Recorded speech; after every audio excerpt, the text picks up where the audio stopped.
mpaka tuko na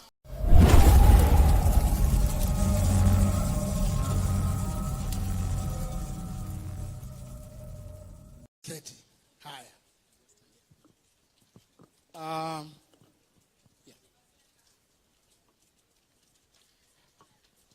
Kanisa yetu ya PCA Mwiki, Bwana Yesu asifiwe. Hebu tuone salamu kwa yeye. Bwana Yesu asifiwe. Kwanza kabisa, mimi vile nimeambiwa, majina yangu ni Senator Cleophas Malala kutoka kule Kakamega, kule Ingo. Mimi ndio nimekuwa katibu mkuu wa chama cha UDA. Lakini tulitoka huko, sasa hivi tuko kwa safari nyingine. Na mimi leo nimekuja hapa kumsindikiza kiongozi wangu, naibu rais wa pili wa Jamhuri ya Kenya, Mheshimiwa Rigathi Gachagua. Na vile nimefika hapa, nimeona mambo ya ajabu. Rare instances. Nimeona mambo sijaiona kwa maisha yangu. Ati kwamba tuko na viongozi ambao wanaweza tuma vijana kupiga watu, kupiga wale ambao wanaabudu Mwenyezi Mungu. Mimi nimeshangaa na nimesema tu kwamba tumwachie Mwenyezi Mungu hiyo vita. Sisi hatuwezi ingilia kati ya hiyo vita. Na mimi nakumbuka vizuri sana wakati Mheshimiwa Rigathi Gachagua alikuwa anang'atuliwa kama naibu rais. Tulikuwa na nguvu yote ya kufanya maandamano, ya kuchoma mali za watu, ya kupiga watu. Lakini kiongozi wetu alituambia, hata kama wanamtoa, tafadhali tunataka amani. Hivi majuzi, rais amekuwa Mlima Kenya karibu siku 7. Mheshimiwa Rigathi Gachagua akasema anataka amani.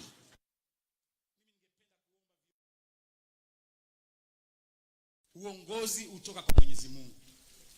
Mnaweza patia watu pombe, mnaweza patia watu pesa, mnaweza tumia polisi, lakini uongozi utoka kwa Mwenyezi Mungu. So tafadhali, Rais wa Jamhuri ya Kenya, wewe leo ndio umepatia vijana pesa kupitia Sakaja, na ukaambia DIG I withdraw security. Na nia yao haikuwa kuharibu madhabahu. Walikuwa wametuma mpaka tuko na watu ambao wako na bunduki, walikuwa wametuma waje mpaka hapa wamtoe Rigathi Gachagua akiwa madhabahu, ati wambebe juu na juu. Sisi tungependa kuambia hao vijana kwamba ni sawa. You have intimidated Rigathi enough times. Mlimtoa kwa kiti yake akanyamaza. Akaenda nyumbani, mkamfuata nyumbani. Mkachukua askari wake, mkaenda kwa familia yake. Akienda matanga, mnampiga kule. Ameamua kunyamaza, ameamua kufanya mambo yake. Leo amekuomba Mwenyezi Mungu, tena mnamfuata. That is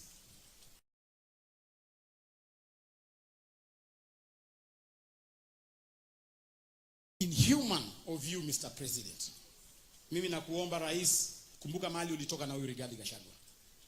Watu uko sana, watu tofautiana kimawazo, lakini usiwe na hiyo roho ya kutaka kumaliza mwenzako mpaka kaburini.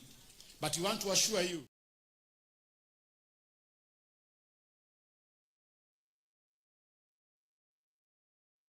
yes. This is one of the beautiful Tuesday evening, East African time. Of course, we are here for the political discussion, and you know that when you see that signal, you know it's time for politics in this one of the best YouTube channels that we have in East Africa.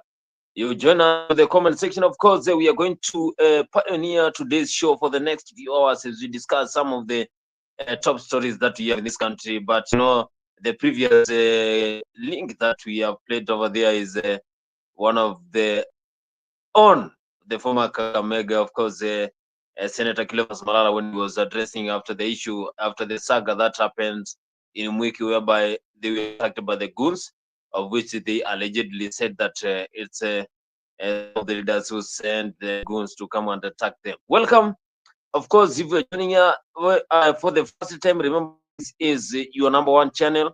If you are following us from Facebook, make sure you subscribe to Africa 24 here. That is where you get a lot of news from day and night, because we are always updated. Make sure you tune through the link that I've shared there. I have shared the link. You can join the studio. I can see we are almost 500 people joining the conversation. Make sure you join through the link, and I will welcome you to the show.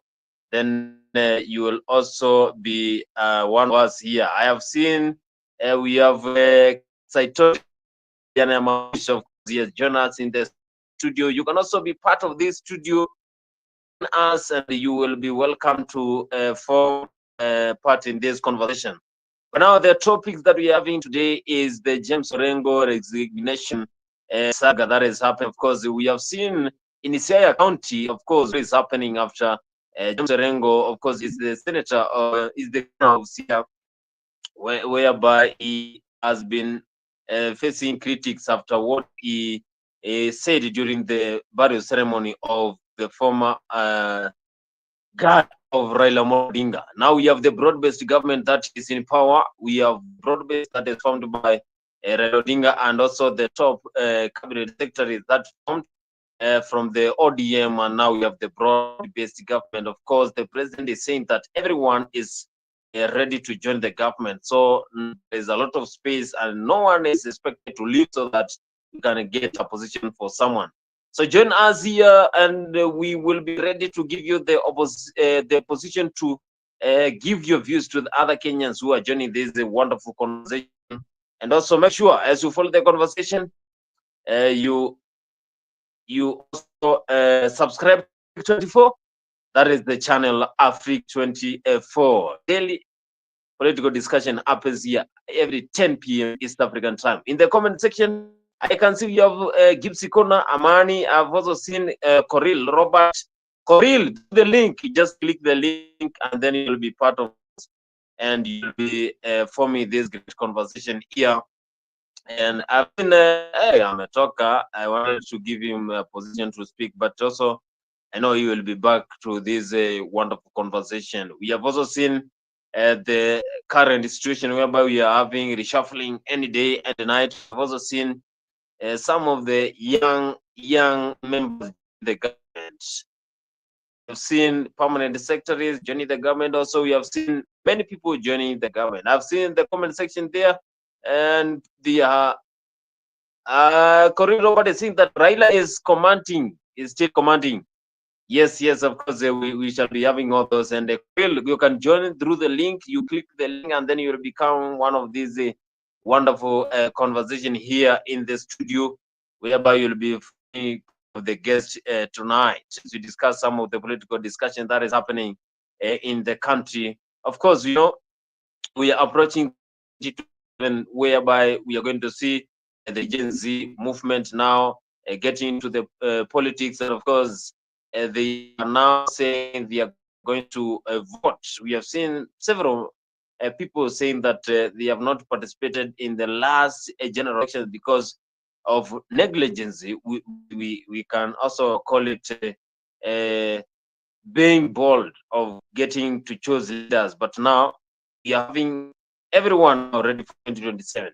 So it's going to be a different election, but we are going to expect a lot of youth, Gen Z, registering as voters in this country as they push for the new president. Of course, several people, several leaders, they have said that it's not going to be easy. It's not going to be easy, of course, because we do not have had any president serving for the first time. You know, the race for the presidential seat is still at the top thing that we have in this country. We have seen several candidates, the likes of Matiang'i, the likes of Mark Karua. We saw yesterday saying that she's ready for 2027.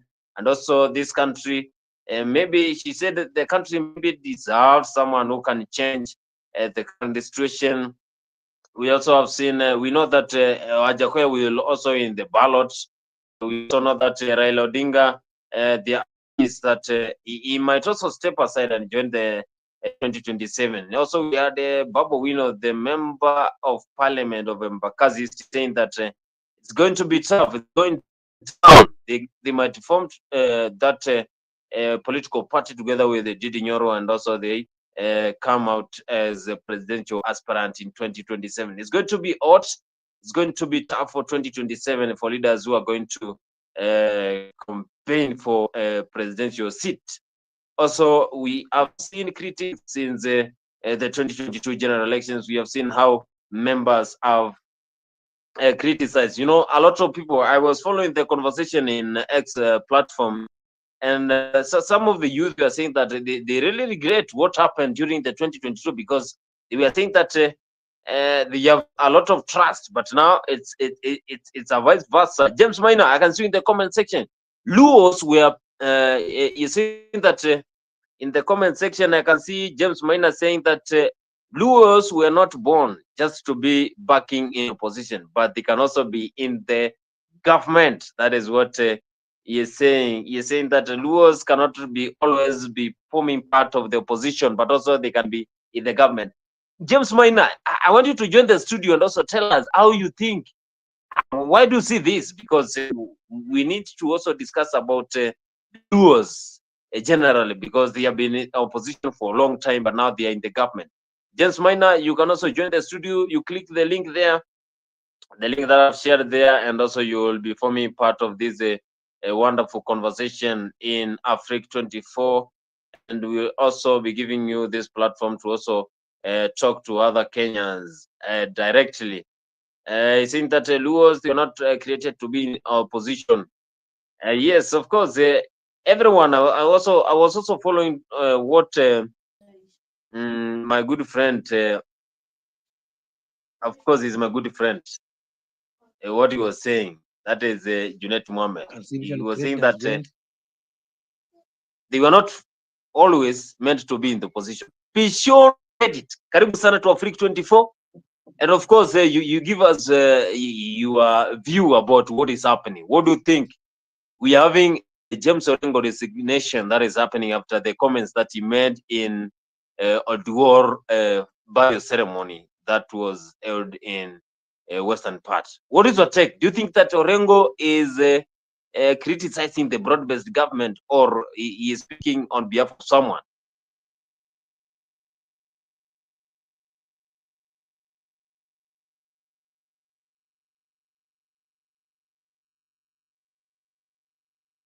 Pishoni, are you there? Are you still there?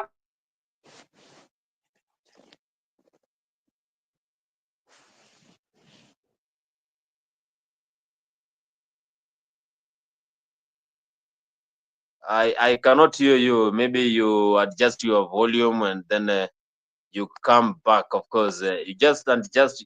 Your mic is on. You can speak.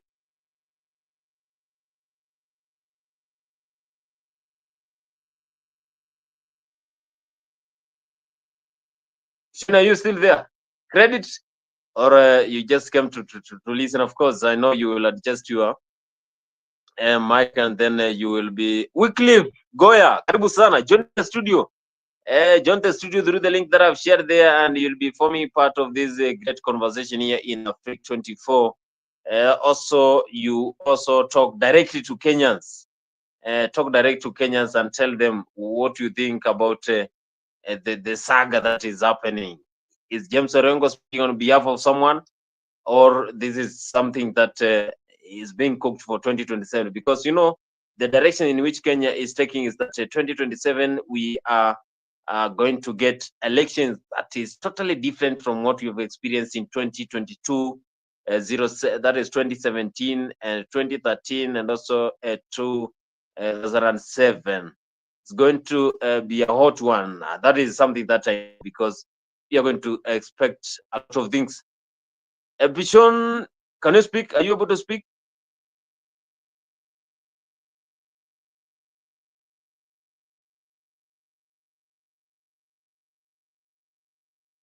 So I think we have a problem with the mic, but I'm sure that you will make a direction. Mike Maweu, I think that conman. I don't know who you calling conman, but also Mike, you can join the studio. I've shared the link. Join the studio, and we interact here with other Kenyans who are following this conversation here live.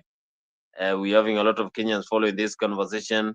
And also we are having Bondo is saying that which Bondo? I've been in Bondo for 4 days now and it's very peaceful.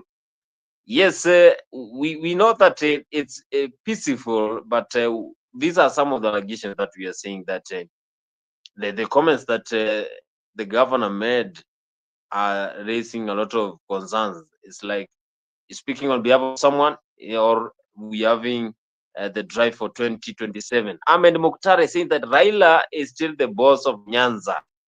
Yes, he's saying that Raila Odinga is still the boss of Nyanza. Also, Corrine Robert is saying that Raila is still commanding Luo Nyanza force. That is fact. Yes, Raila, of course, even after joining the broad-based government, we are seeing a lot of changes. We have seen today there were some of the appointments that were made by the president. But Kenyans, when you follow some of the comments from Kenyans, they are saying that maybe the broad-based government was just formed to favor some region, and also other regions will also be neglected, because we have seen how things are adding up when it comes to the broad-based government which was formed. So join us through the studio link, and you'll be forming part of this conversation. We're discussing on the future of 2027 and also the future of Kenyan politics. We also saw the president of the Republic of Kenya heading to China, so that the relationship between China and also Kenya can be boosted by a lot of things that are going to be discussed, and also how the direction of economy is going to take, because we are having economy being shaky, since it's said that the inheritance, of course, the government that took power in 2022, it's like the economy they inherited was not in good condition. Or now they're trying to stabilize. But now, also Mountain is still looking for the kingpin. Gachagua still is the kingpin, the way they say, after the impeachment motion, and now he is out here. Always he has been saying that his main work is to inject, is to make sure that the government is going to perform. And also we have seen how critics are rising every day after the impeachment of Gachagua last year, members from the region. But there is something that happened during the presidential tour in the central region. One of the closest friends of Gachagua, that is the governor of Nyeri, he made a very sensitive remark on 2027. He said that if the president is going to do what they have agreed, then they are going to vote for him. Something that is controversial to what people should expect, because he's the governor where Gachagua comes from. Having said that, ladies and gentlemen, we have had a guest last week. And if I do not stand here and thank all of you for heeding to my call, when I made a call to all of us as the county of Nyeri, the populace and the people who rightfully have a right to riot because it is their son that was impeached. But I said, and I called upon all of you, went to the radios and said, leadership comes from God. We participated in putting our president in State House. We voted. We must respect that. And we must respect the presidency. We must work with him now, because we rightfully deserve any development that was set aside from the 3 trillion of this year for Nyeri must come. But I knew that will not come if we are throwing stones. Ours is to be patient, to listen, to receive. Even now, as you go out, you are going to meet with a number. Yes. I've seen Jared, of course, he has joined us. Jared has joined us also. I have seen mzee mwenyewe Leo Nyambaya. Hey, for a long time I've not seen Leo. Leo, today we have a lot of viewers who are following this great conversation, Bwana. And you are pro-government. Yes. How are you? So I Everybody's want good. you also to greet our viewers and also tell us where you are lost and what you have been doing, of course, for the last 3 months, 5 months. This last year, we've not seen you. And also tell us what is your view about James Orengo, critics that are happening. We have seen them since the comments that he made in burial ceremony of the god of Raila Odinga. What is your take about that? And does it mean that James Orengo is speaking on behalf of someone?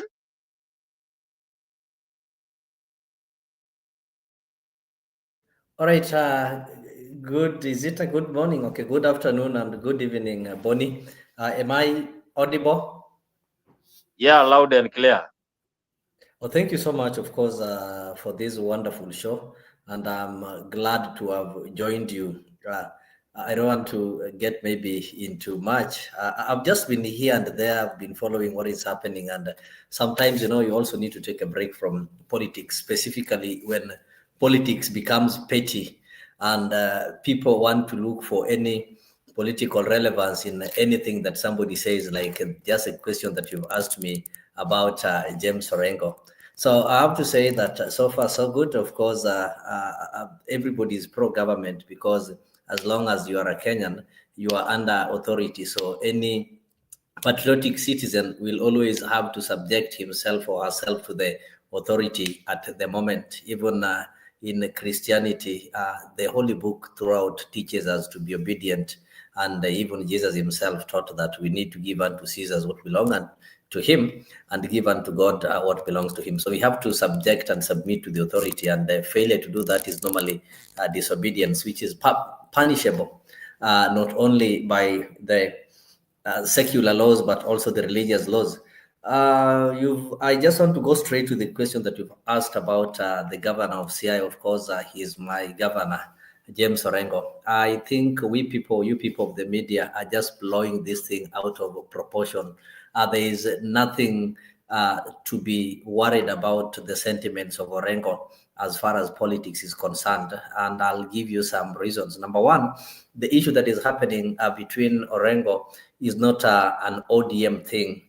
Neither is it something that should concern those people who are in Azimio or something like that. What is happening is just something to do with the Luo politics and such kind of things. Orengo is a senior politician, and among the people who are in Luo politics, I don't want to talk of ODM, even though ODM has the Luos have really been part and parcel of ODM until people find it hard to separate them from ODM. And as a matter of fact, is that ODM is not a Luo party. It is a Kenyan party, a party with representatives across the country, from the coastal borders of this country to the western border where Kenya borders Uganda, that is in Busia, to Turkana. You go to the northern eastern parts of this country, you come to the central parts in Nairobi, and you can name all those parts. So it is not a Luo party, but the love that the Luos have shown that party has made people unable to differentiate the two. And as a matter of fact, a majority of the members of ODM, according to the statistics from the political parties registrar, are coming from Busia, which I'm sure you know the people who are members there. So if you see kids like Salasia making noise that they want to kick ODM out of Western, you should remind them that the members of ODM majority are lawyers. So he's really trying to tell lawyers that he wants to kick them out of their party. So James Orengo is just speaking his mind. Of course, he's a senior politician, so he's, now that age is something that catches up with people, and it's a matter of fact that maybe Raila's active politics is soon ending. I'm not saying his politics might not end, but actively he won't be engaged in active politics. So everybody, like when your dad is not there, you and your siblings will always try to fight who is going to fit in that house or who is going to take control of the house, even when they are away. There are those kids who will not maybe just submit to the ones that the parents left the responsibility under them. A parent will always choose people based on how they understand them, but their kids will always want to fight their way, which is healthy. And I don't see anything bad with it. So it is not a matter of ODM issue. It is a matter of the Luo Nyanza politics, and it is healthy. Actually, it is their democratic right. So they need to fight so that at the end of the day, Luos will also be able to see who is the lion here, who can we send to represent us in the absence of Raila Odinga. Secondly, Orengo is a governor, and here people are. There's something called, I don't want to call it blackmail, but as a governor, there's how they feel that there's a lot of meat maybe in the national government that should also be trickled down to the county government. So as Ruto is enjoying and fattening outside here and maybe forming some strong political parties, they as governors, they also need a second term. And for them to have a second term, they need to bring as many people as possible. They need to build some political machines. And building political machines needs a lot of resources. And these resources majorly, the only business that these politicians have are always us. We're the ones who pay taxes, and these taxes are part of their business and part of their returns. So Orengo is also fighting so that this money can be trickled down to the counties. So the only thing that we may also have to fault him is that he should understand that he is an executive, and there is no way an executive can be able or can purport to be oversighting another executive. The only difference is the tire. Ruto is an executive at the national level and is an executive at the county level. So it is like a coach who is coaching. You like football and you are a football a journalist. A coach who is coaching maybe a team that is at the national league, those lower divisions, is also trying to act as a fan to a coach who is coaching the Premier League. So Orengo is an member of executive at the Siaya. So if he wants to do the role of oversight and keeping on following what the president is doing, he should resign or exchange the position with the senator, the senior orphan, Dr. Oburu Oginga. Oburu Oginga is the senator of Siaya, who should be debating in the Senate matters affecting Siaya County. Orengo is a governor, so he cannot be a governor and a senator at the same time. So he can just do something that simple. He can, I know he misses the Senate. He's a debate actually, and he can just do the simple thing. Let him go for the seat of Senate so that he can be able to discuss and debate matters of Siaya County at the Senate, or he can as well go and vie as the member of parliament of Ugenya constituency and debate matters of national interest at the National Assembly. So such matters are only addressed in those issues. And apart from that, as a governor, there's a council of governors where he sits. He should be able to take his grievances and sort it out with the national government, not in the funerals. Funerals are only platforms for people like me and you, who doesn't have some legitimate structures to air our grievances. If I feel the government is not doing anything wrong, I don't have any platform. So if my member of parliament, David Ochieng, cannot be able to represent it in parliament, then I can use a funeral in my village at least to try and make such kind of sentiments, even though it might not have an effect, but at least it is reasonable because I don't have a platform. But James Orengo have got so many platforms. He attends the meetings of the Council of Governors. That is where they can be able to meet with the representatives from the national government and air their issues. So all of that is just a matter of, I just want to call it politics or popularism, and this is populist politics. He's been a defender of the human rights, we know that. But right now, what we people need to see is things happening on the ground. And so far, so good, I can tell you. If you've taken a tour in the western part of this country, you'll find that there are things that were not happening in the last 60 years since we gained independence. But right now, we can see it. At least we are having a president who doesn't look at the region you come from. We are having a president who will always submit money for projects. If you go there, I'll get one day to come and update you on some of the things that are happening on the ground, that when we look at, we have to say that we just have to stand behind William Ruto and say, Kumi bila break.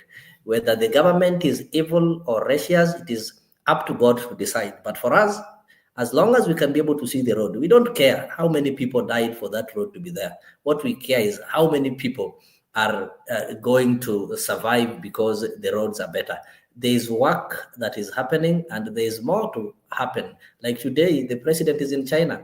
When he comes back, we are going to see an SGR that is going to be extended to connect Kenya and Uganda. Remember the previous SGR, we borrowed a lot of money only for the SGR to be stopped at Naivasha. It was a railway to nowhere. At least we are going to see it connecting these countries, and it is going to be of economical importance than what we are having currently. So we have to give due where it belongs and say what the president is doing so far so good. If things get better and we are able to manage our loans and we give him another chance, I'm telling you, even those people who are saying Ruto must go will one day sit down and cast the days that they wasted saying Ruto must go. So thank you so much, Boniface, for talking too much. Pro-government, Leo Nyabaya, of course, you have violated some of the key things that you have noted after the broad-based government. You think that a lot of changes, a lot of developments have taken place in your area.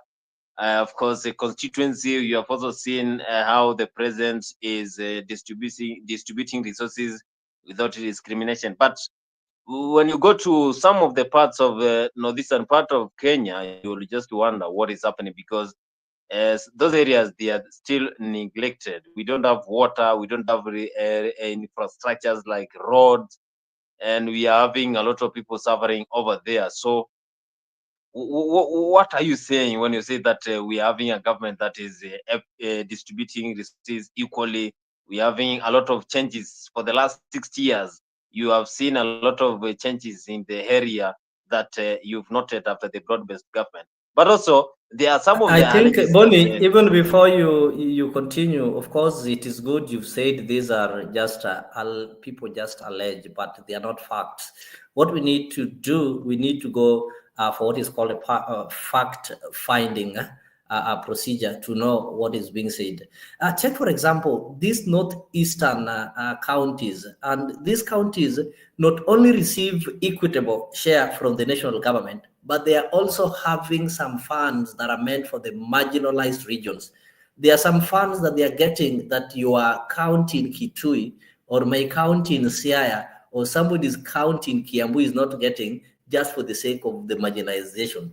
Do you know what happens? What their governors do? Their governors are just building stories here in Isili and the South Sea at the cost of those other guys. But when they went back there, their voting is normally done on a clan-based. Once an elder with some dyed beards come and tell you that we are going to vote Mohammed, we are going to vote who and who. That is it. So we have to blame those governors for their irresponsiveness. And that is what I'm telling my governor, James Orengo, that after 5 years term in office, we will hold him responsible. We will not hold him responsible for calling out on William Ruto. We will ask him. We will not tell him that we are going to elect you simply because you told William Ruto to stop abducting Kenyans. It is not the role of Governor Orengo to tell the president not to abduct Kenyans.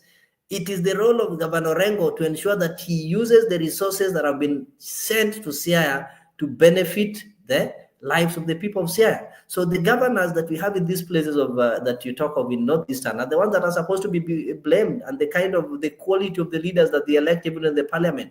They elect the leaders in the parliament who doesn't even participate in the debates, legislation, and the distribution, or maybe where the distribution of resources are being discussed. Remember, resources are not distributed at the executive, even though the executive has got some power to determine how these resources are being distributed. They can influence, but most of these debates takes place in parliament, in committees. But if you elect somebody who cannot even be proposed to a specific committee, then you expect them to come and do something back. It can't happen. So we have to blame them. And remember, there are some of the services that have been developed. So if there is no water in a county, how do we blame the national government for that? Each and every county, things like water services have been developed. and the less is being spent maybe at the national level. So each and every county have got their water and sewerage system. Each and every county has got the plan that they have for the agriculture, because agricultural activities have been developed, health activities have been developed, the ECD or the preschool education systems have been developed. So we need to call on the respective people who failed on their duties, instead of piling these blames and maybe putting it on someone else. So let the people who are responsible be held accountable. But the first people that I need to hold accountable are the electorates. They are the ones who elect idiots and send them to the county assemblies and expect maybe they give the governor an opportunity to run the county as their personal properties.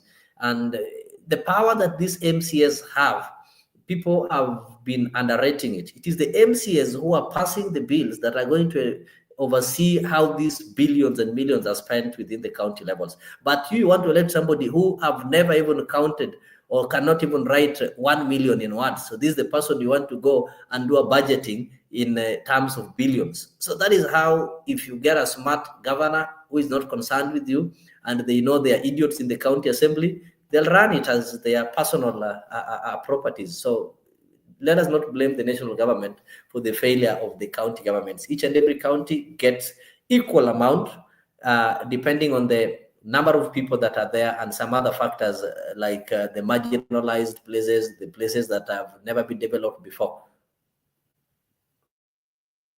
Yes, that is Leo Nyambai. Of course, he's a pro-government and is giving his own views about what is happening currently in the government. But also, we as a Freak 24, we have our own views. But Leo is giving us his own views about the current situation of the government. But also, I will be coming back with another question. But if you're joining us here for the first time, make sure you join the studio through the link. You can be part of the discussion. The link that I've shared there, it will direct you to the studio and you'll become a part of this wonderful conversation here in Freak 24. Following us, make sure you subscribe to our YouTube channel, that is Freak 24. I can see in the comment section there we have Gipsy Corner. Leo, of course, he mentioned about President Ruto heading to China for that relationship between Kenya and China, and also to advance on the terms of economy and also to boost the relationship. But he said that Ruto once said that he will never deal with China because they helped Uhuru divert the borrowed money. That is a Gypsy Corner, because I also remember the president saying that he will make this country depend on itself. He will make Kenya not Bonnie, to depend on other countries. Maybe to respond to that, I think that's a simple question that has got some clear response. I'm seeing Nyagaka Eriko talking of people being cast, and also Honorable Jagi. Honorable Jagi, you don't need to honor yourself. People should honor you. And when you're commenting, you also need to be honorable in your comments. Anyway, welcome. And here people are just sharing their views. You know, my views might not please you, but at the end of the day, I'm not here to please you. I'm not here to speak something that sounds sweet on your ears, but I'm here to speak facts the way they are. And there is nothing that should stop that. Somebody's talking of not facing China. Number one, Gypsy Corner, Mr. Goodyear, you need to understand that we normally have campaigns and we normally have now real management. In a campaign, you only become smart, or you only become a winner if you can be able to win an election. So during campaigns, what normally takes place is that people want to win elections. So in campaigns, you are allowed to use any convincing word. You people who've been in sales and marketing, you'll understand that sometimes you have to sell the product. And as you're selling the product, you'll only have to give the selling parts of the product. You only have to talk of the positive parts of the product that will enable the customer to buy the product. Even though each and every product has got some defaults, if you concentrate on the defaults, then nobody will have to buy it. So during campaigns, we need to separate the campaign sentiment and now Ruto, the president, who is now running a country. A country cannot be run on a propaganda, and a country cannot be run on enticements. When it comes to running a country, you have to be clear, and you have to be more realistic. It is true, Ruto promised that we are not going to borrow. What is the opposite of borrowing? The opposite of borrowing is, for us to fund our budget, you need to be taxed. Bonnie, you were here last year when Kenyans say that they don't want to pay more taxes. And at some point, this country almost went the way South Sudan or Sudan, countries like Somalia, and what you're seeing in DR Congo.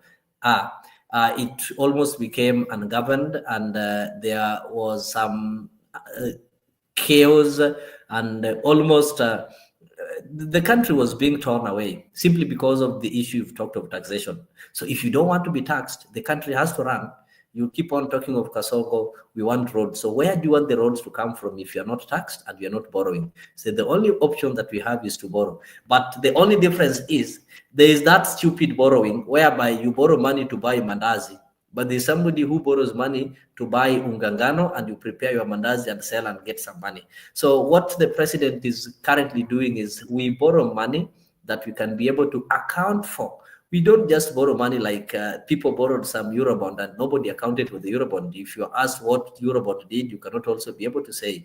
We don't just borrow for SGR, which was inflated actually, and nobody cared. So when we borrow and this money is used properly, every country borrows and every country has got a debt. Even if you check, United States of America actually is having a lot of debt.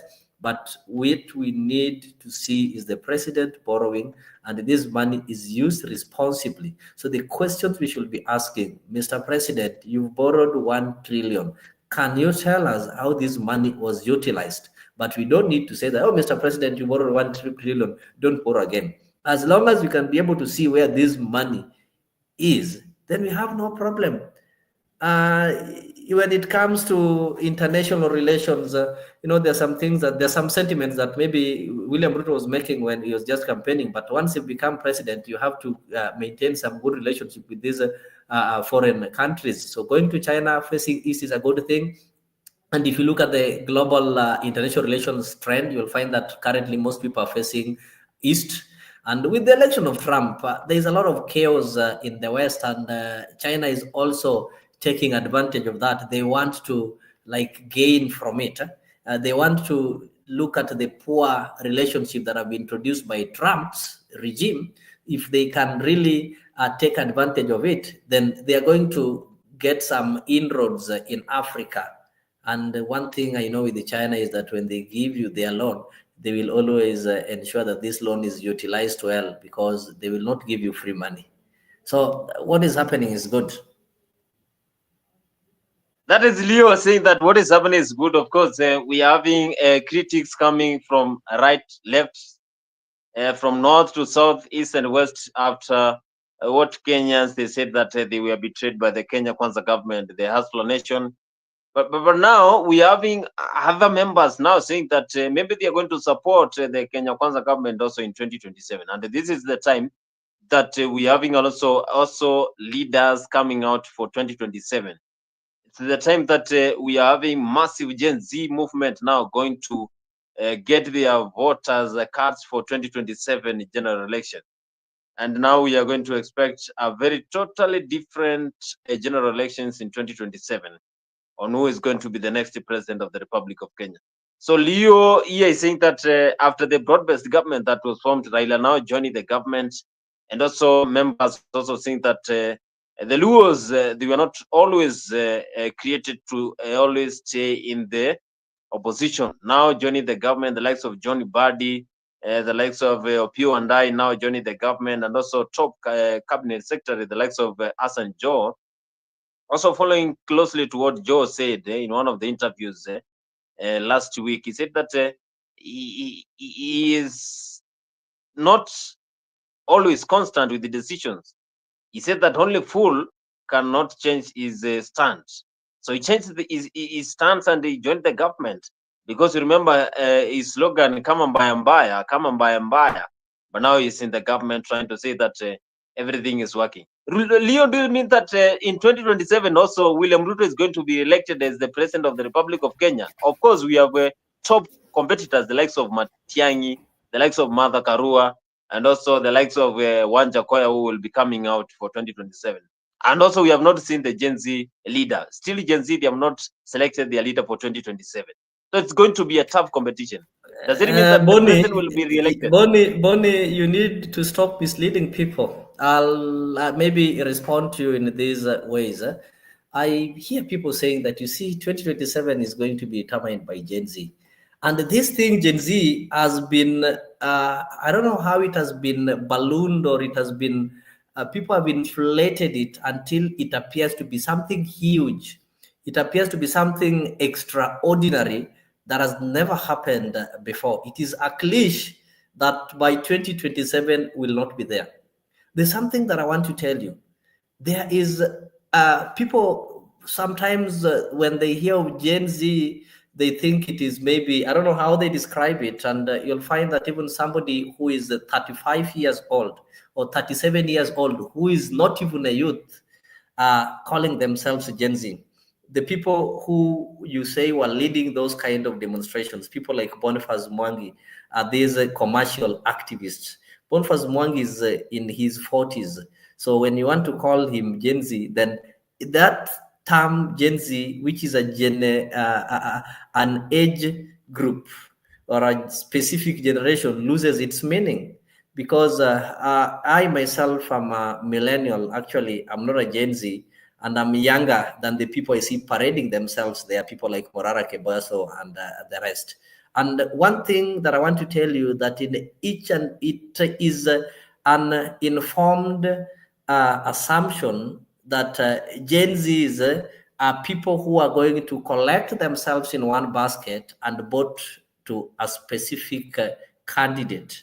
It is an informed assumption that Gen Zs are just in a specific cadre or a specific corner of political ideology. You have to remember that each and every Kenyan family has got a Gen Z. These political parties that you see are having Gen Zs. In ODM, there are Gen Zs. In UDA, the one that will not defend, we are not going to have UDA in the next general election. The last party to win or contest in consecutive elections was KANU, and no party has ever done that. So we're going to have a different party. So it is also foolish to think that UDA will be there and keep on fighting UDA. That is a wasted energy. So each and every political party or political class that you see here have got a Gen Z. So the only thing is that Gen Zs have got different roles. And I want to make it clear. I know you people will doubt, but that is a fact, and you'll one day come and thank me for giving you this information. Each and every political setup has got what is called a political identity. Save for the countries like United States of America, that is an immigrant country, and whose political identity is determined by different things. When you come to Kenya, our political identity is tribe, period. Let nobody cheat you. Maybe in the near future, our political identity might competitively maybe outdone by things like religion, which I don't see happening very soon. But the rate at which Islam is growing worldwide, it might be another political identity where we might have some religious groups and such kind of thing. But as we stand, in the next 20, 30, 40 years, our identity was, and will still be tribe. So in the internet, there are Gen Zs who are calling themselves tribeless. But when they go back in the evening, we have Gen Zs who are Luos, we have Gen Zs who are Kikuyus, we have Gen Zs who are Kambas. If you look at the demonstration that was happening, there was this man called Mark Ore, who nobody knew his tribe, and he was really enjoying the tribeless thing until somebody leaked and they realized that he was a Luo. That is when the rain started beating him. So they now stopped seeing him as Mark Ore, but they started seeing him as a Kihi, as somebody have commented there. That person who is having a foreskin, who is uncut, who is not fit to lead a movement and can only be led by people who are older than him, like Boniface Mwangi. So this thing is not going to change today. We have the Gen Zs who are Luos, who listen to Raila Odinga. And that is why when Raila Odinga said that, okay, I'm not associating myself with that kind of demonstrations. And the Gen Zs who are all over the streets who listen to him never went to the streets. So come 2027, I want to speak for the Luo community because I'm a Luo. I was born in Luo, raised in Luo, and I've also raised people in Luo. We And we is a plural pronoun that can even, that means more than one. So don't ask me, or let nobody ask me who I'm speaking to. So we are not going to follow these kind of cliches of this kind of ballooning movements that have got no roots blindly. We are standing behind William Ruto, and we are joining the other communities that have been called a jeep, any government in power. As long as we can be able to get the fruits under this tree called the government, we are not leaving that shade. We will be there until the tree will be cut, then we'll move to the next tree. And I don't see the tree being cut now. The tree will be cut in 2032 when the tree will retire, when William Ruto will be retiring as a president. That is when we will chart another way.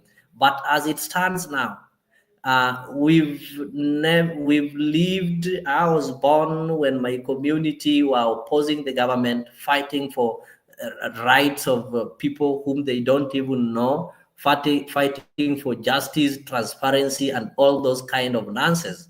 And right now they'll tell you that Luo Nyanza is the least developed regions in this country. Why is it least developed? Because while others were embracing the governments in power, whether rogue or not rogue, and benefiting from the proceeds of rogue governments, evil governments, and racist governments, the Luos were busy throwing stones and sending away the government. So right now, we also want to take time and relax and embrace government, whether it is evil or not evil. It is not our business. It is God's business to decide the government is evil or not evil. So right now we want to stay there, enjoy the fruits, whether people cry, whether people laugh. So later on, after we've catched them economically, then we can now start fighting for a better government. We fought for this better government. Me, I was born when we were in opposition, fighting. We fought Moi, we fought Kibaki, we fought Uhuru. So we should not be fighting each and every time, my friend. It is time for us to relax. We have other communities. We did not run away with the stones from the streets. We did not run away with the courts. We did not run away with the barricaders that are used to barricade the roads. They can pick up from where we left and continue opposing the government. So let us also be opposed. We've been opposing. Now we want to be opposed. Boniface, as simple as that. That is Leo Nyambaya, of course, is saying that we pronoun, of course, he's using the pronoun we, that in 2027 they are going to stand behind William Ruto. And also, the only way they will stop supporting William Ruto is the Luos. The Luos is 2032 when the term of William Ruto is going to expire. But we still have some of the top candidates who are going to vie for 2027. The likes of Matiang'i, you have also seen how when he landed at the Jomo Kenyatta International Airport, everyone was I forgot about that. Right now, so far, we don't have any candidate who is going to run. Matiang'i, those are some of the, okay, they can make news for the content creators. There was one called Mohisa Kitui, Dr. Mohisa Kitui, who resigned from UN, and he really came with a bang that he was going to run against William Ruto and Raila Odinga, who are then the leading candidates. The rest is history. You know what happened. And I can tell you, Matiang'i cannot even, Matiang'i, I think, can even become, he can't even beat Wajakoya, because Wajakoya in the first case is coming with the bang smokers as his identity, and that is, at least he's coming with something in his hand. If you look at William Ruto, he's having something in his hand. So the first thing that they will ask you when you come into politics, it's not about money or whatever, and you must have an identity. People mistake politics. If you look at somebody called Barack Obama to be elected in the United States of America, he wasn't elected by youth. He wasn't elected by blacks. Barack Obama was elected by the Democrats. You see? So what identity is Matiang'i having?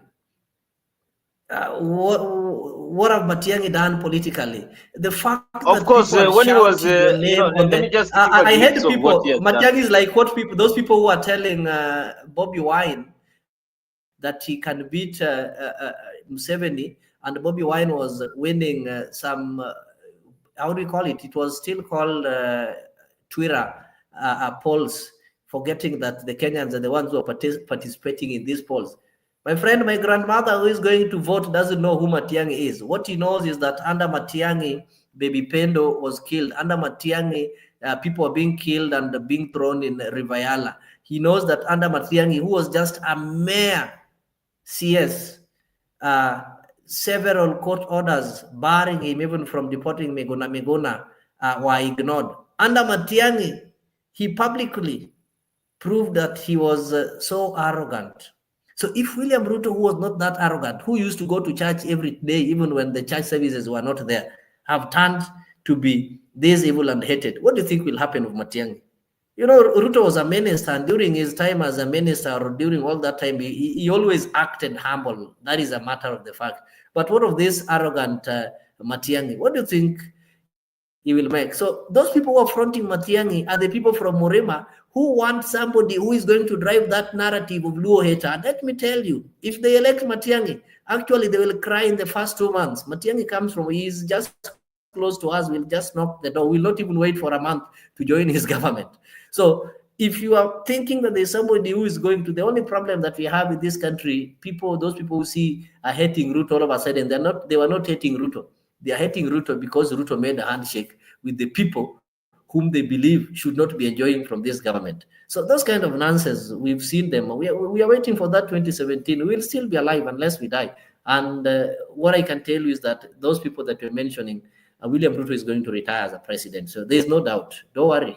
How he is going to make it is none of our business. He's going to retire as a president. But right now, our role is to support Ruto, to get the benefit from this government, stand with him, give him the maximum support.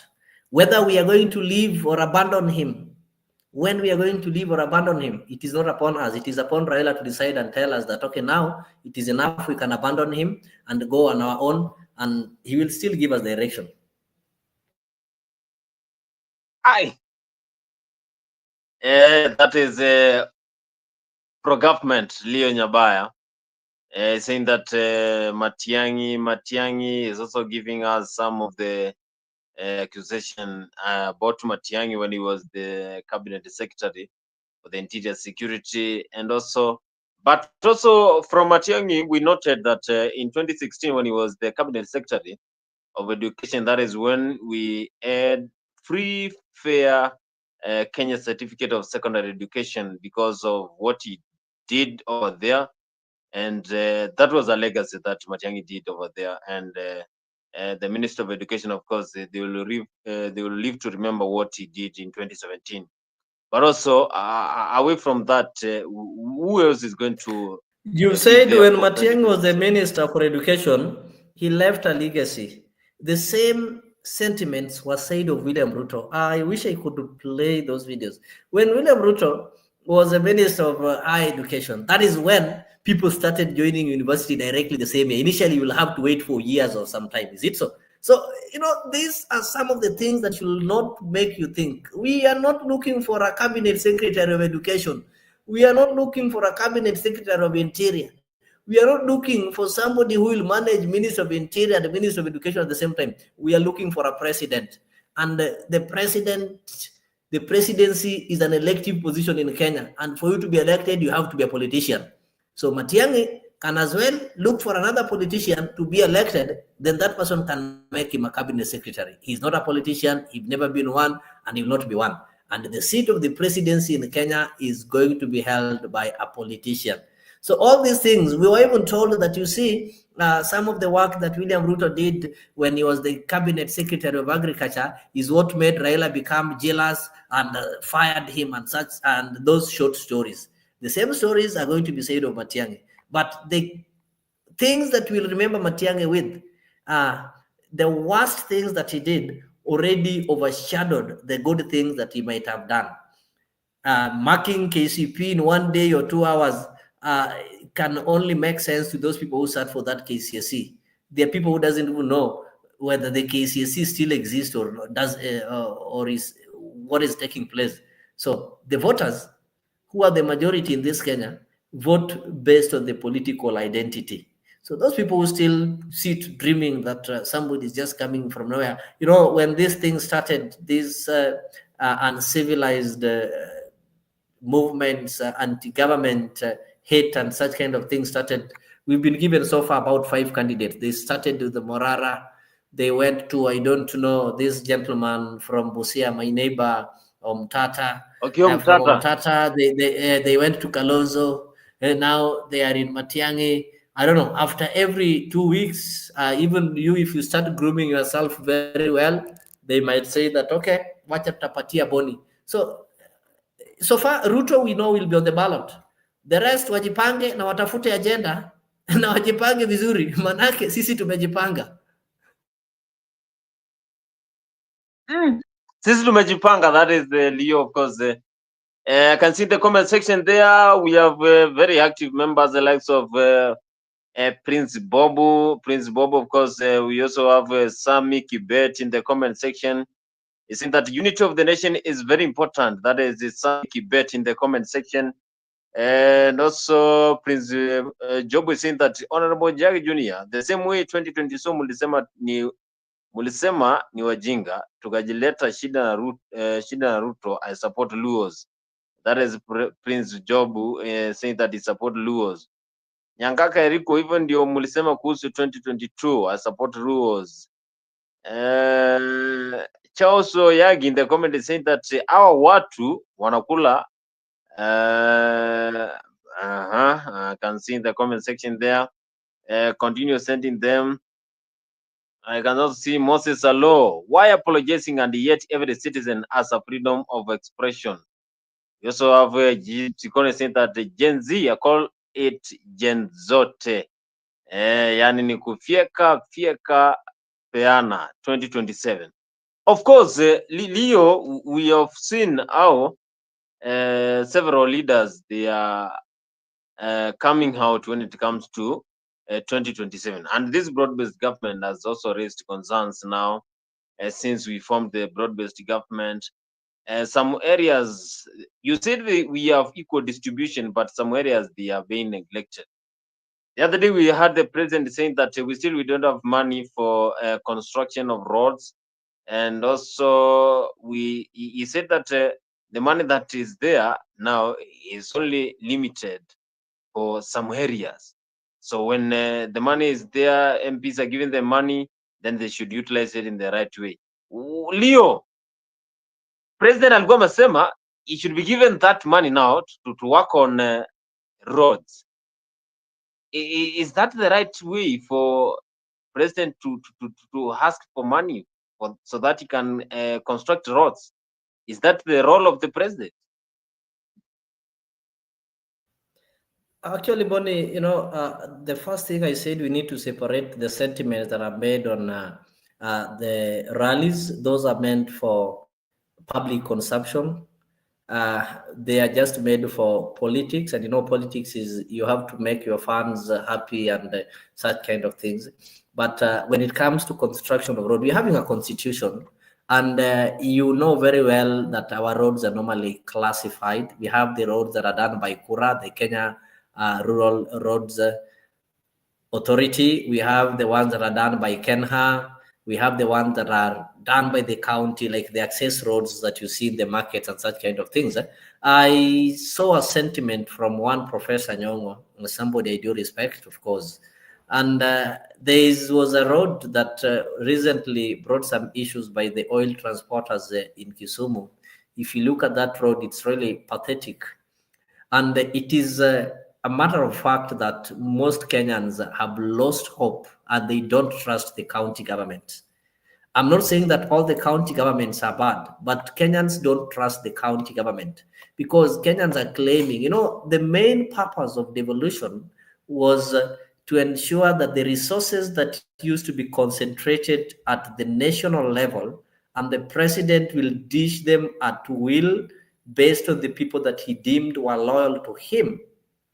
The county governments of devolution came to ensure that this money is trickled down so that that person who did not vote for the president, like Rosalina Auma there, can still be able to benefit from the taxes, because the taxes are collected across the country and channeled to the Kenya Revenue Authority. So when it comes to distribution of these resources, it used to be at the mercy of the president. But now that we have devolution, there are counties that can have a positive report after 10 to 15 years of devolution. But there are counties that when you go up to date, you want to be able to realize that devolution is working. You'll have to cast devolution.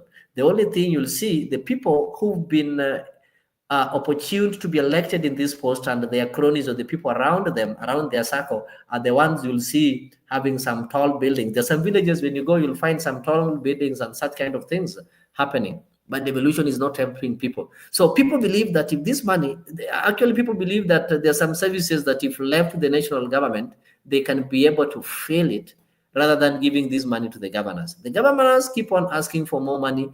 They're asking for more responsibilities, but the little responsibilities, the 40% that have been devolved and given under their responsibility, they are unable to do it. So the president asking for that, I think he cannot maybe speak of something that is not within the law. If the roads are under the national government, then the money should be collected by the national government, and the national government is the one that should be able to manage it. Something like fuel levies. So fuel levy, how will counties, if you say that the counties are going to collect the fuel levies, there's some counties that are going to be disadvantaged. And this money, who is going to account for it? If the counties cannot be able to even account for the money that they themselves collect. Take, for example, Homa Bay. The last 10 years, Homa Bay was collecting some peanuts. When Wanga went there, I don't know whether it is PR or whatever, but based on the records that we've been seeing, she's able to collect money that can sustain that county. So that one tells you how this money is collected and gets lost. So they just want to devolve corruption. So the fight that is there between the governors and the national government is just to devolve corruption. Just like what is happening with the CDF. I've been saying it time and again that CDF is illegal, despite the 5 rulings that have been made in competent courts that CDF is illegal. There is no way. If today you do away with the CDF, I'm telling you, we are going to have the best people represent us in parliament, people who know their role. The role of parliament is to legislate, oversight, and represent. But currently, we are having every Tom, Dick, and Harry in that parliament simply because they gave you bursary, simply because they manage CDF. CDF should not be managed by the MPs. Yesterday, you see some madman like Peter Salasia telling you that, he's the best MP in Western simply because he's managing CDF, I don't know, building TT what, building what. That is not the role of an MP. If this man cannot go to parliament and legislate and say that from today education is going to be free, this money will be channeled to Ministry of Education, kids will just have to carry their bags and walk to school. Why would we be giving MPs money to go and pay the same money in government schools? The CDF money is never paid, the bursary is never paid in private schools. So why would I give an MP money, to go and pay you? Why can't the government just channel this money direct to the schools? So this thing called CDS is why we are having idiots. The parliament is full of comedians. So in that parliament, if you look at the parliament, I really try to wonder the kind of laws that can be made by the people like Jalango, people like Salasia. You see people like the other one from Kiambu, I've forgotten his name. There's one, I even don't know his name. It's really pathetic, actually. It's really pathetic. They don't know their roles. They go there because they can come when your sister is sick and they take her to the hospital. When your brother is dead, they buy a coffin. When you don't have school fees, I saw Boni Alwale the other day parading some young men, akiwahesabia pesa. That is what they do. So this CDF is illegal. But why are they fighting it? If this thing is not helping them, then they could have let it go a long time ago. Why are they clinging on it despite the 5 competent court rulings that CDF is illegal? Simply because they know this CDF benefits them more than they benefit you. Akijenga classroom moja, anajenga nyumba ya kuku pale kwake. That is the secret. Na ndio sababu hiyo tukaamua vile vile kwamba tuunganishe taifa letu la Kenya, ndio mambo ya maendeleo yaendelee kwa kasi zaidi. in order to enhance the momentum of the development of our country, it is necessary that we harness the unity of our nation, the talents available, the energies available, the political goodwill available for us to increase the momentum of the development of our country. Competition is good because it gives us winners and losers. Unity is better because it creates a win-win formula for everybody. It creates winners without losers. Nobody loses in unity. Everybody wins.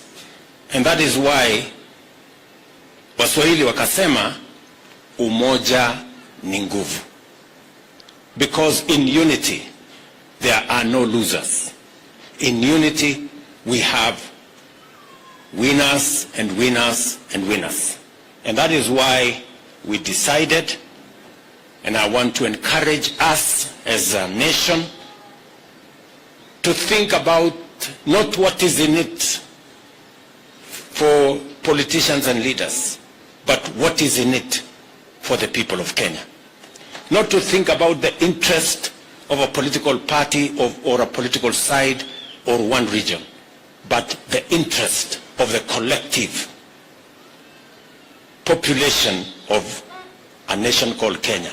That is what is important, and that is what our focus is.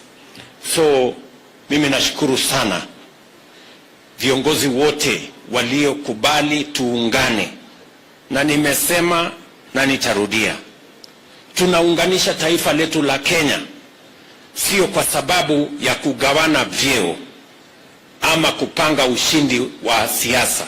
Tunaungana na tunaunganisha Kenya kwa sababu ya kupanga vile transformation ya taifa letu la Kenya itaendelea kwa kasi, ndio services ifikie wananchi wengi zaidi, kilimo itembee kwa haraka zaidi, uchumi iimarike zaidi, mambo ya rollout ya universal health coverage, housing program na program zile zingine zote zitembee kwa kasi, kwa manufaa sio ya viongozi, manufaa ya wananchi milioni 50 wa taifa letu la Kenya.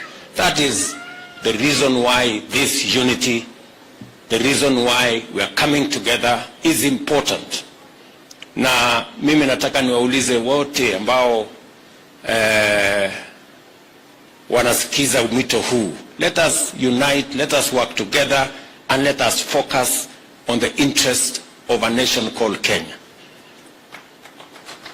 Wengi, if every leader is focusing on their interest, who focuses on the interest of the people? Who focuses on the interest of the nation?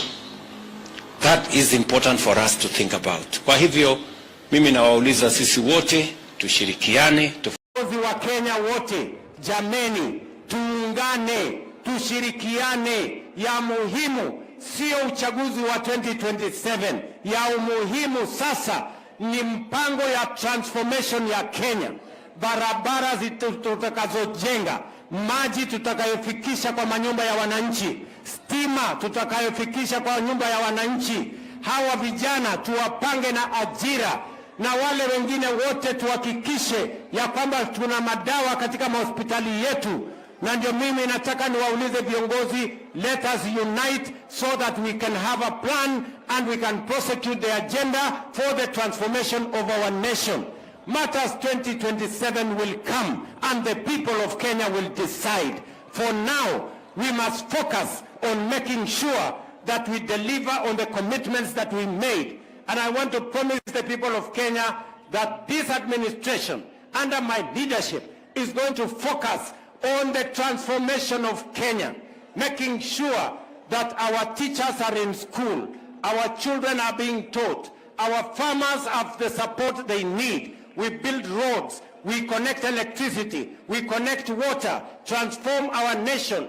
That is what is important for every Kenyan, irrespective of their tribe, irrespective of the region they come from, irrespective of the religion they profess, irrespective of any other consideration. And that is why we must work together as leaders and as a nation. Na mimi nataka niwatahadharishe, upande ule mwingine ni watu hawana mpango, hawana sera, hawana ideas, hawana chochote.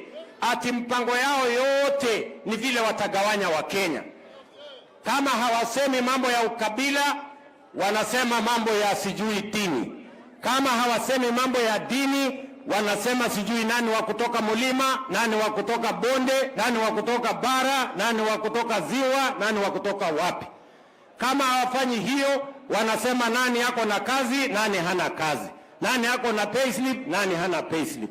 Mimi nataka niwaambie hawa jamaa, if you want a semblance of a competition, look for an agenda. Leave division. Division will not get you anywhere. And the people of Kenya are resolved to unite so that together we can transform our nation.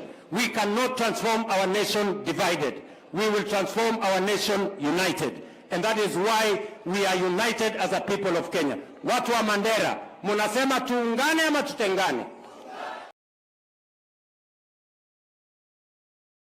When? Mr. Leo Nyambaya, when? When? The question is when. Okay, I think Ruto have really... From what I have played Ruto there, have- those are the clips that are related. So when? When? We are now approaching the 2026. Then we get to 2027. When? Mister, you know very well that, governments are not personal property and things don't just happen. You can't just wake up and say, let there be roads. It is only God who did that one during creation. And if God also did not just create everything in a single day, it took him 6 days and had to rest on the 7th day. So that tells you how work is so tiresome. And God will wake up and say, you see, let there be road, let there be light.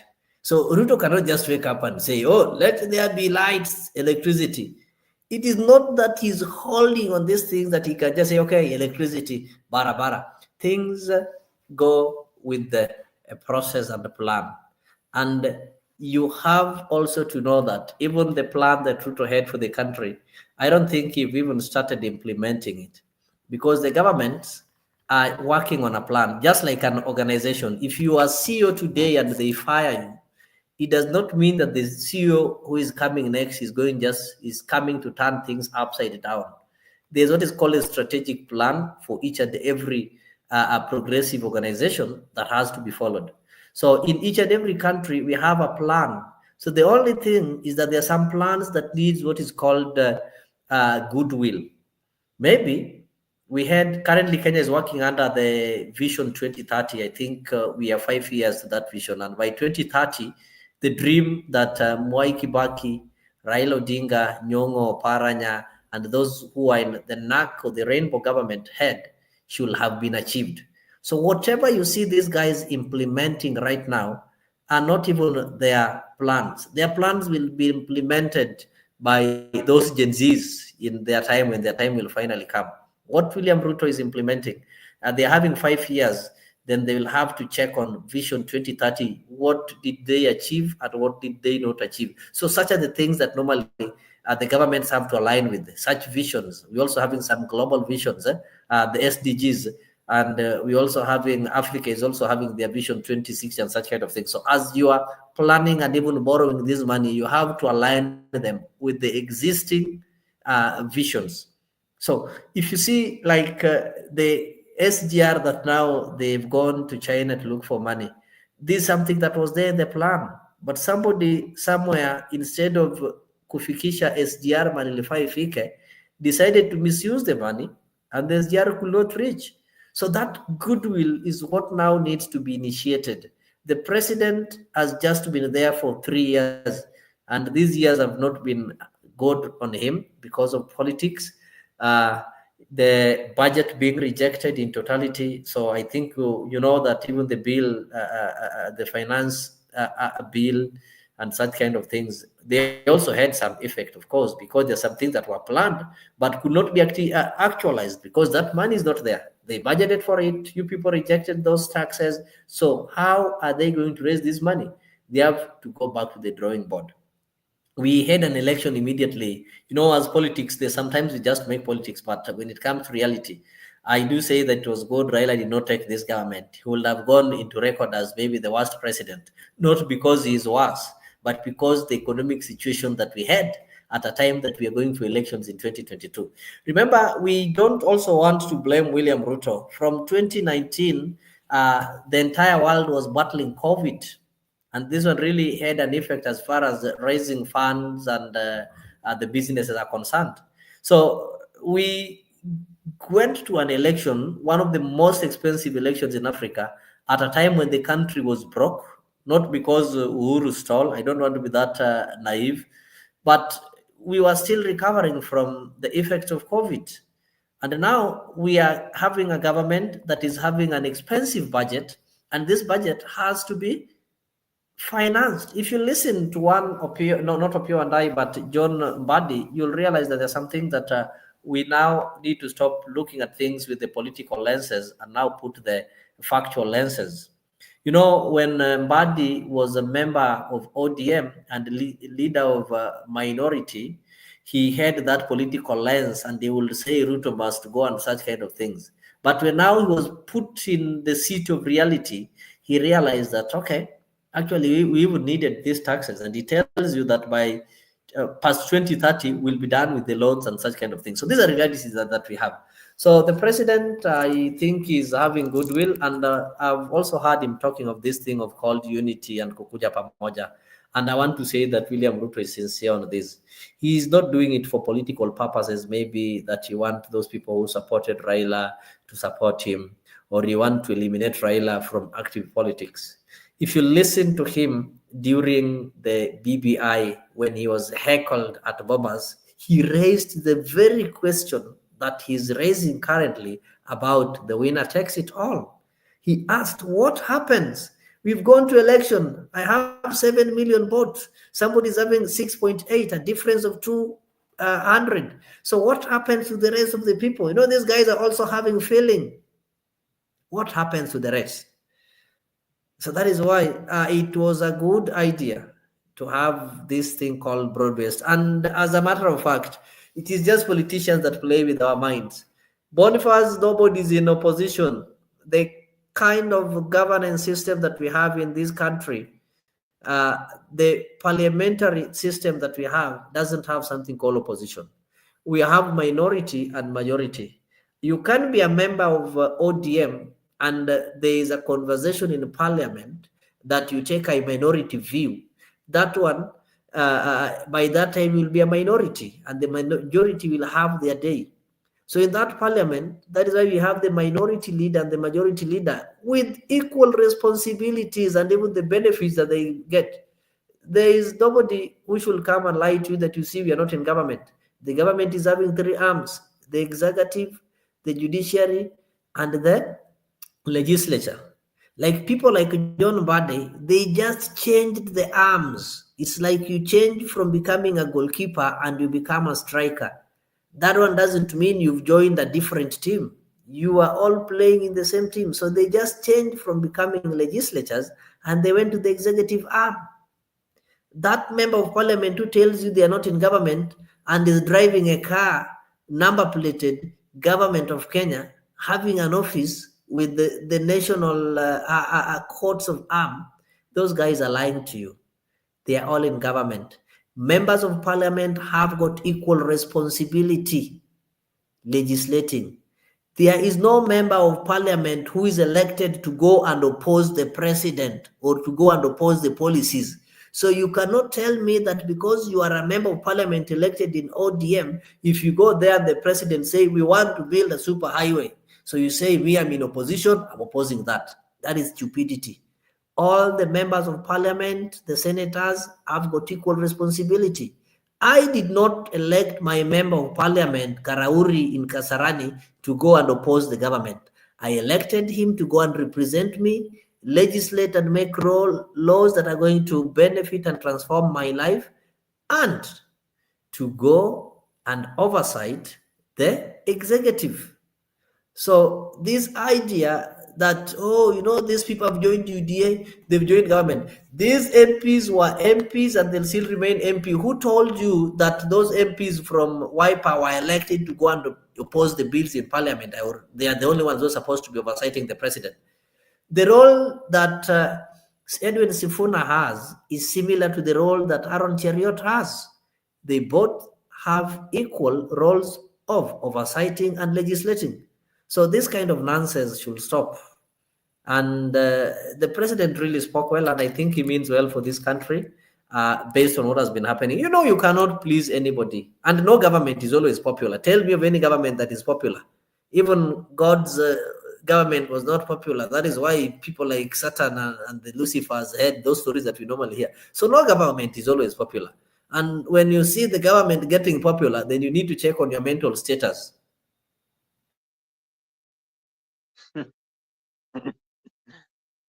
Leo Nyamai said that if the government is popular, then we need to check on mental status. Of course, this is a political discussion here in Africa 24, political discussion that happens here every day, 10 p.m. East African time. We are having a lot of comments in the comment section, the likes of Gipsy Corner. We also have Awesome in the comment section, Jack Mutiso. I've also seen Gipsy Corner.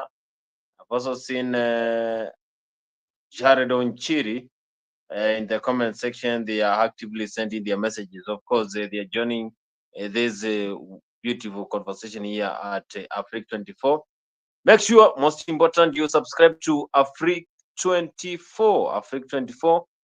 Subscribe to Africa 24, and we will appreciate for that. If you're watching us in the Facebook, make sure you subscribe to Africa 24 YouTube. That is where you're going to get updated news, and also here every 10 p.m. you'll get a notification for the show. And also through the link, you can join the studio and form part of the conversation here as we discuss on Orengo's issue, and also the current situation of the government after the critics that are coming out after the in course failure of the government to deliver the manifesto. Of course, we have also heard on what is happening in the political forum. It's like now there is some of leaders, of course, friends of William Ruto, are saying that it's that time now, after what the Tanzania, of course, a governor has been saying. We have the Wasani issue. You also have the Tanzania governor, what he has been saying, that the government has failed. The government is not delivering. He's also criticizing the Luya Nation, of course, the Prime Cabinet Secretary and the Speaker of the National Assembly. That is Natembea. There's also some of the allegations that Natembea, there are some of leaders saying that he should be impeached for what he has been saying, for what he has been forcing about the Luya Nation. Did you believe also, as one of the pro-government, do you believe that this is right, coming out from the close friends of William Ruto, that Governor Tembe should be impeached from what he has been making? Of course, we saw what happened during Chebukati burial. I think those people are just maybe there's some insanity in this country. You know, Kenya people are so stressed to an extent that people just speak this kind. I even heard someone saying that James Orengo should be impeached. You know, the impeachment of the deputy president is different from the impeachment, this kind of things that they're trying to tell us. And Nachembea is the governor of Trans Nzoia. He's not the governor of Kenya. So he was elected by the people of Trans Nzoia. He speaks for them, represents their interest. It is different from Gachagua, who was the deputy president of Kenya. So Gachagua was expected to speak for all Kenyans, all the tribes, all the communities. So it met the ethnic threshold, or maybe the tribal threshold, when he kept on talking of Mount Kenya, Mount Kenya, Mount Kenya, as if he was representing a specific part of Kenya. If James Orengo speaks of the Luos, he's a governor of the Luo County, a county that 98 or maybe 90% are Luos. In the same way, you want to tell me that if you go to Busia, you will say that they're so tribal because most of the people, you find that 90% of the workers in the Busia County are lawyers. No, it is not tribal. That is the ethnic majority in that county. You can't expect the same to happen in Nairobi. Nairobi is metropolitan. You can't expect to find one ethnic community employed in the Nairobi County, but you need to expect that one in counties that are in rural or in ethnic regions like Siaya, Bungoma, or maybe Busia. So when Natembeya talks of the people of the lawyers, he is a governor in a lawyer ethnic county, so he is within his right to speak. He will not start speaking of the Kikuyus, who are not the people he is representing. But it is ethnic of a deputy president of the Republic of Kenya to speak of Luos or to speak of Merus when he is representing the entire country. But it is not maybe tribal for a Masai governor even to use Masai. And at some extent in these county assemblies, I think they should always be allowed to use their native language during the proceedings, so that most of them can be able to execute their duties well. You've heard some of them struggling to speak in English or in Swahili, and this one at some time impairs their debates because they have the idea, they know some of the issues that they need to bring before the assembly, but they cannot be able to express it in a foreign language. So I think we should also be allowing them to use the ethnic language. As far as you go to some county assemblies, 100% are from one ethnic group, which is right, because that is the majority of the voters and such kind of thing. So Natembeya is within his right, and even James Orengo. The only thing we fault them that they are parts, they're members of the respective executives in the lower tiers, and such kind of roles is assured that the senators who should be representing their views have failed them. So they can improve on the competency by vying for this legislative post and leave those executive posts. Orengo should, instead of vying to become a governor, vie to become a senator, because he can perform well as a legislator. He can perform well as a representative.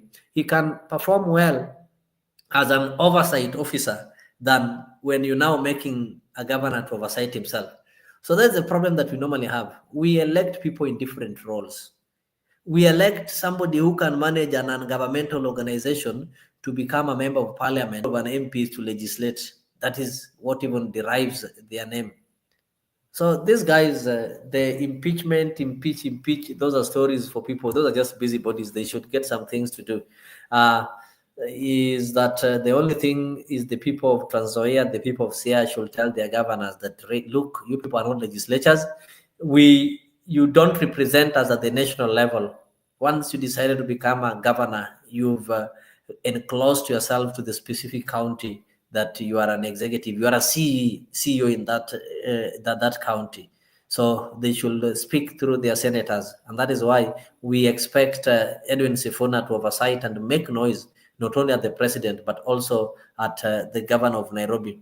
But what beats logic is that he's too much on President William Ruto, while Nairobi, even the sewer lines and the culverts are blocking, but he will never even write a memo to Johnson Sakaja. So that is where he draws the line. And he only finds it fit to lecture, is it the president when he goes to Luo Nyanza, but when the president visits his backyard back in Western, he is always nowhere. He doesn't find time in his diary to go and lecture the president in Western. So politically, we also have to read beyond what somebody is saying. Yes, politically, hey, Leo, of course, today he came with a lot of information here in Africa 24, a political discussion, and is injecting when it comes to the politics of this country, and also trying to analyze on what is happening in the current situation of the government and also different parts politically.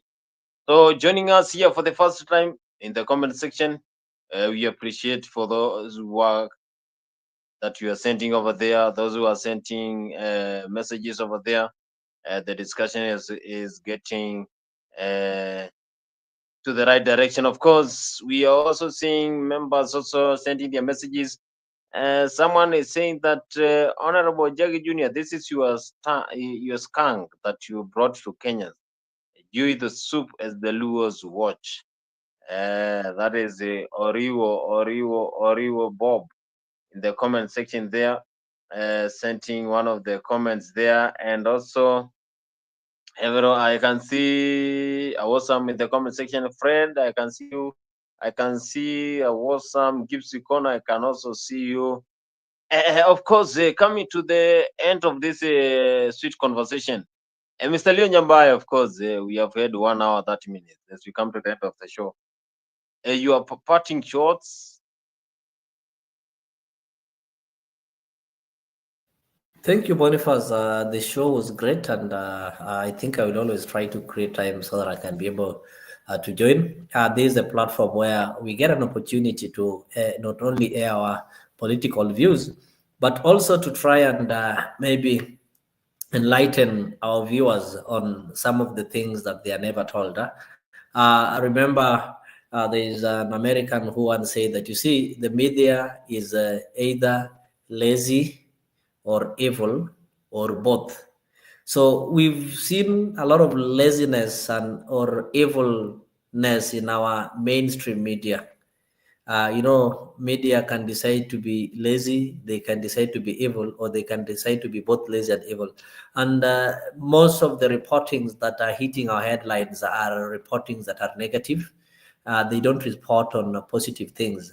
Boniface, I've never seen you reporting on some of the progress that is going in our stadiums that are being built. Of course, the Talanta Sports Center, which will be one of the greatest, one of the historic stadium that we'll have in Kenya. And I know the reason is simple. In Kenya, we currently have two stadiums, main stadiums, Nyayo and Kasarani, and they were built by Moi. After Moi, we had Kibaki, we had Uhuru, who never even thought of such kind of things. So that might be a reason why you people are not telling us, but you'll only be telling us of some I don't count the heads, that we of course, that we can. because No, the heads are at the speed. No, the speed at which that stadium is being done, Bonnie, tells you that we are having a working government, a government that is responsible, a government that does not just I have talk. been to And there last week. it made me think when William used to tell us that tutakuwa na stadium tisa, and we failed to have them.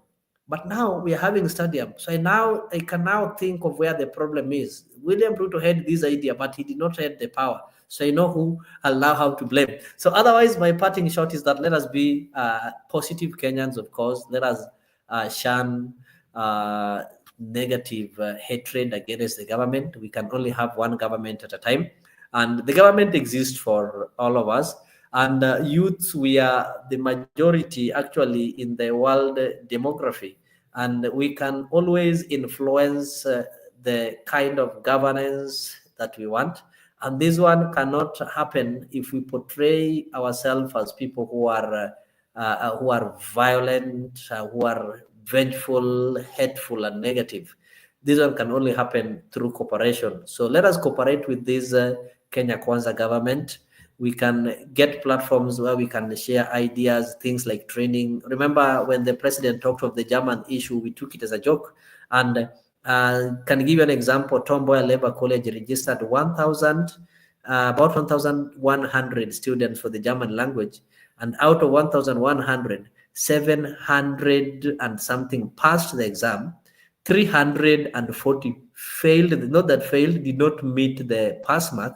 But do you know what standard picked? They picked on the 300 that failed and never mentioned anything about the 700 that passed. That is the media that we have. So I'm really grateful that we have such kind of panels that can allow us to shed light and tell people what is truly happening out there. So let us embrace this government. Let us embrace patriotism and also be patient, knowing that the good things are there, the good things are coming, and it only comes for those people who wait for them. So we can change the political dimensions in Kenya, and we cannot change politics on the streets or when we are away For us to change, we have to join. So let these youth join these existing political parties, as many as possible, so that they can change it within. I like it when I see Kasmuel Marco Ore joining ODM. And I would like to see him challenging Sifuna, telling Sifuna that now you are old, you've served 8 years, now ni wakati yetu kama vijana. But going on the streets without, you cannot be a politician on the street. Streets are not for politicians. Join political parties and challenge these leaders within these parties, overtake them within these parties. That is when we'll know we are serious. But let us not be used by these commercial activists so that we can we taint the name of our country to an extent. Some people compare Kenya to Burkina Faso. Somebody is telling you that Traore bought 10 tractors. In Kenya, individuals are buying tractors. You want to compare Kenya to a country whereby they depend on the government to buy for them tractors to dig. In Kenya, a tractor is something that we've been economically empowered to an extent that we can buy tractors on our own. You want to compare the president who is elected by millions of people to somebody who've never even won an election, Traore, somebody who is a proceed of coup. And coups cannot happen in countries like Kenya. Kenya is a country that underwent through some disciplined processes that we will never have a coup. Maybe Jesus will come before the coup. Coup is not going to happen soon. And the people, kids like Traore that age, can never find their way near the military leadership in Kenya. Military leadership is being run by people who are not only mature, but they are people who are patriotic and know what peace is in Kenya. So with all those many remarks, I wish you people good nights and good morning for the ones who are waking. Awesome, I'm happy to see you. I'll always try to be here. I think I currently, from today, I'm having some time, so I'll ensure that I make it daily so that we can have this kind of transformative engagements. Gypsy Corner, good year. Great to see you once again. And Roy Vincent Odhiambo is saying that don't look for talking of propaganda. Roy, there's no propaganda here. What is happening is that we, Jokanyanam, we are not leaving this government anytime soon. It is our business currently to support the government. And whether we leave it, I'm not saying that we are not leaving it. We might leave it, but that one is none of my business or none of our business. Our business is to impress William Ruto. It is now Raila's business to tell us whether to leave him or to continue. Thank you so much, Bonnie.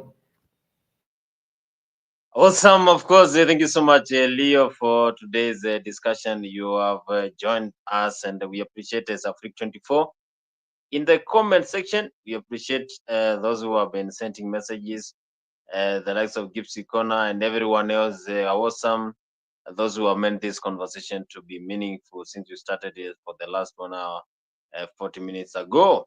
We meet here simply same time tomorrow as we discuss more in Afrique24. Make sure you subscribe to Afrique24. Of course, we request that from your hand. If you're following us from other channels, Afrique24, you subscribe and we will appreciate for that. Gypsy Corner, nimekuona, you are my good friend and you will go to heaven. Yes, awesome bado kutoka last year, nimengoja, jaiona message yake.